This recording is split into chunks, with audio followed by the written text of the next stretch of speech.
Assalamu alaikum wa rahmatullahi wa barakatuhu. Alhamdulillahi rabbil alameen. Wassalatu wassalamu ala ashrafil mursaleen. Nabiyyina Muhammadin wa ala alihi wa sahbihi ajma'in, amma ba'd. The story of Sa'id bin Amir, governor appointed by second Caliph Umar bin Khattab radiallahu anhu, gives a great lesson on utilization of power and authority in an Islamic perspective. This is taken from the stories of the life of the companions. We see around everywhere people competing, trying and fighting to get into power. Once they reach the position they were trying for, you will also observe that they will do anything and everything to maintain their power and chance to control others. They often forget the fact that power and positions are big responsibilities and carries great obligations.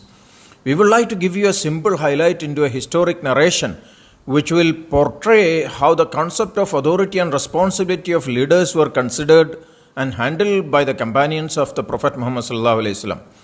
You will find in the history of second Caliph Umar bin Khattab that he was appointing governors to different provinces. A great Sahaba, Sa'id bin Amir radiallahu anhu, was selected for the governor post of Homs, which was the capital of Syria.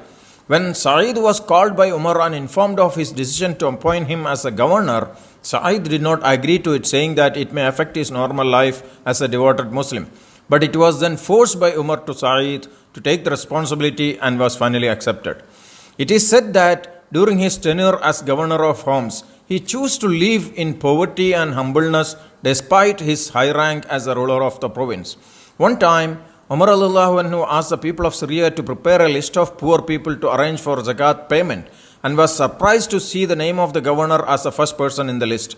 It is to be noted that Homs, the capital of Syria, was housing some of the richest people around at that time, while the governor is topping the list of poor. It was later understood that the governor was spending most of his salary to feed the remaining poor people, and he remained as one among them without utilizing his position and authority to acquire and accumulate wealth, contrary to what we see in the present world. Once the Caliph Umar was visiting Syria and gathered the people in the capital to inquire about the governor and find out any complaints against him. People there unanimously said they have 4 complaints against the governor. What are they? He asked. First, they said he would not come out to them until mid-morning. Second, he would refuse to answer any call during the night. Third, once a month he would stay away from the people.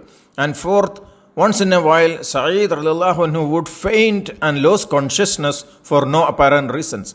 In this regard, the first complaint, Sa'id radiallahu anhu explained that he had no servant and that every morning he had to crush his own wheat in order to make bread. As soon as he would finish making his bread, he said he would then go out to serve people.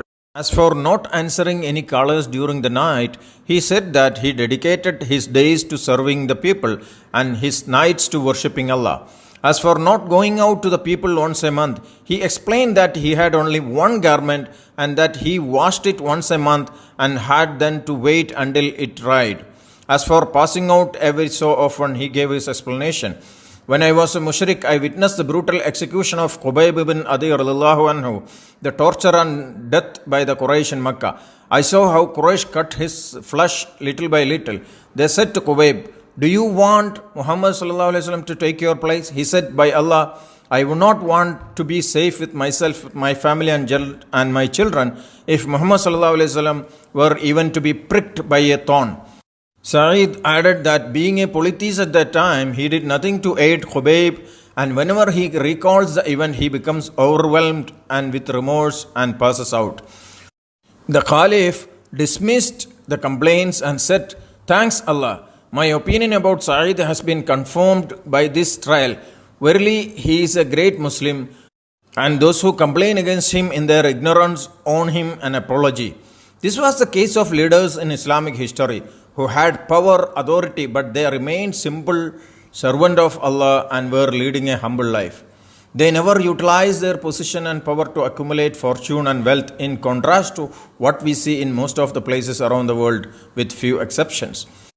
May Allah the Almighty help us to be true believers and help us to discharge our duties and responsibilities in a manner that will gain the pleasing of Allah and help us to have a passion to serve humanity. Hada wallahu alam wa akhiru da'wana alhamdulillahi rabbil alamin. Assalamu alaikum wa rahmatullahi.